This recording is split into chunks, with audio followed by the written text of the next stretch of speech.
리플 가격이 지난 24시간 동안 3% 가깝게 오르며 0.55달러 선을 회복했습니다.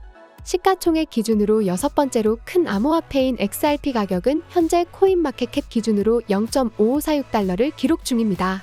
암호화폐 전문 매체 코인게이프는 XRP 커뮤니티는 역사적으로 중요한 이정표인 1달러에 도달할 수 있기를 간절히 기대하고 있고, 리플랩스의 기본 토큰인 XRP는 1년 넘게 0.5달러에서 등락을 거듭해왔다고 말했습니다. 사상 최고가는 3.84달러였지만 3년 넘게 1달러를 넘지 못했습니다. 하지만 낮은 가격에도 불구하고 거래량이 많다는 것은 잠재력을 시사한다며, 분석가들은 시장 동향과 변동성을 고려할 때 2024년까지 XRP가 1달러에 도달할 수 있다고 예측하고 있다고 전했습니다.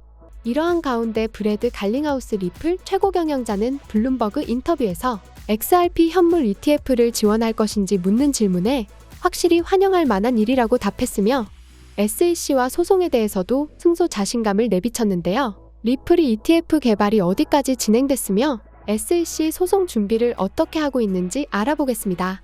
It's worth kind of going back to your case with the SEC first, because you are far along, and as we sit here today on February 20th, how would you describe how the dispute has changed? Well, look, I think for whatever reason, the SEC decided to make Ripple their first major case around this. And look, the reality prior to the case, we had been advocating for more clarity around the rules and regulations. And the good news has been other countries around the world have leaned into that and codified what should the rules and regulations, what's unique about crypto that needs to be changed.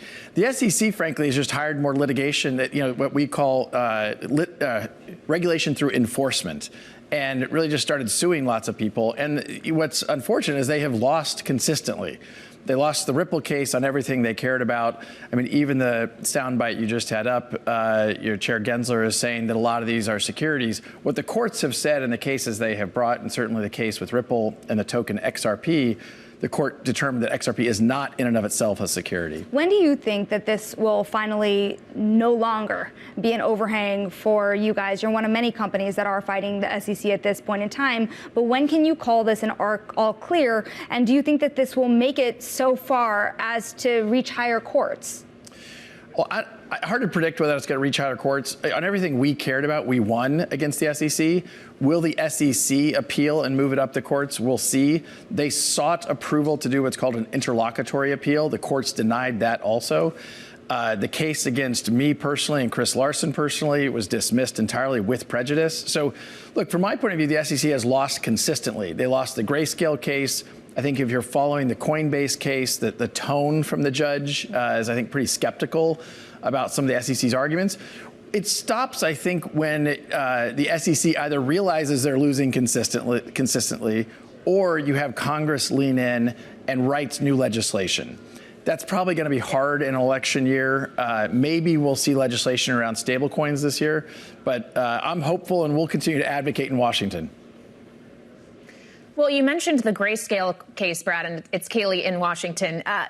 Obviously, that was pretty instrumental in ultimately the SEC granting approval to not just Grayscale's conversion to a spot ETF, GBTC that is, but spot Bitcoin ETFs more broadly. I'm sure you've seen there's buzz out there about potentially an XRP ETF being in the future. What do you make of that speculation? Well, Kaylee, good to see you. I think it only makes sense there will be other ETFs.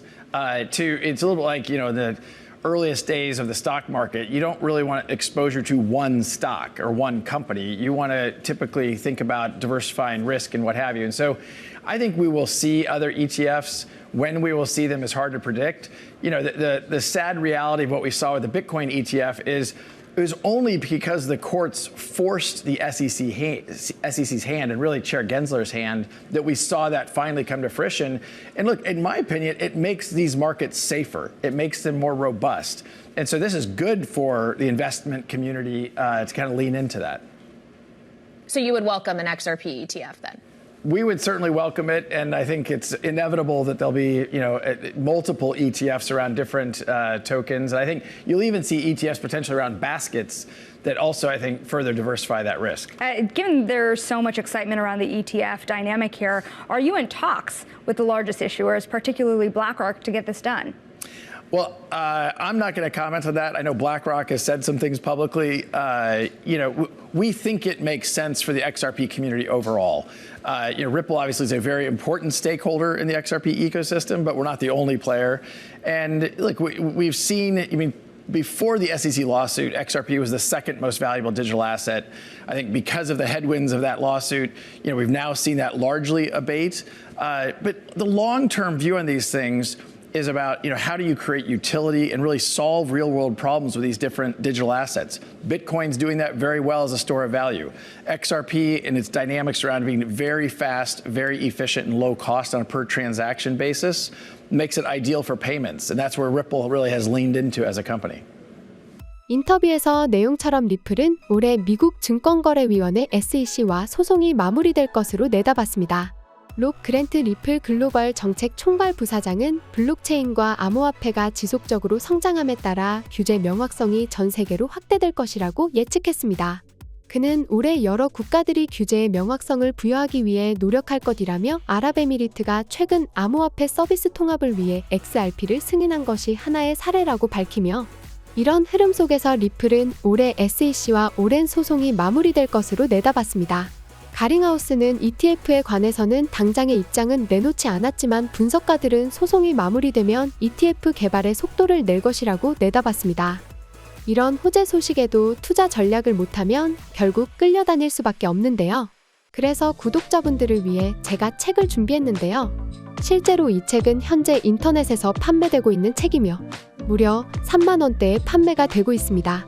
제가 여러분께 이 책을 무료로 나눠드리는 이유는요. 이 책을 통해서 많은 구독자분들에게 조금이나마 투자에 도움이 되셨으면 하는 마음에 준비했고 제가 직접 구매를 했기 때문에 전액 무료로 우리 구독자 한 분께 나눠드리면서 채널을 키우기 위해서 투자를 하는 것입니다. 010-5886-4840으로 구독이라고 문자를 보내주시면 한 분 빠짐없이 모든 분께 책을 무료로 제공해드리겠습니다.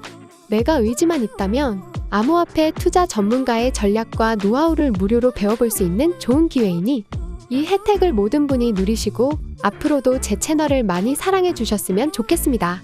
010-5886-4840으로 구독이라고 문자를 보내주시고 무려 정가 3만 원이 넘는 이 책을 무료로 받아가셔서 구독자분들이 투자하는 데 큰 도움이 되셨으면 좋겠습니다. 지금까지 시청해 주셔서 감사합니다. 구독과 좋아요, 알람 설정 부탁드립니다.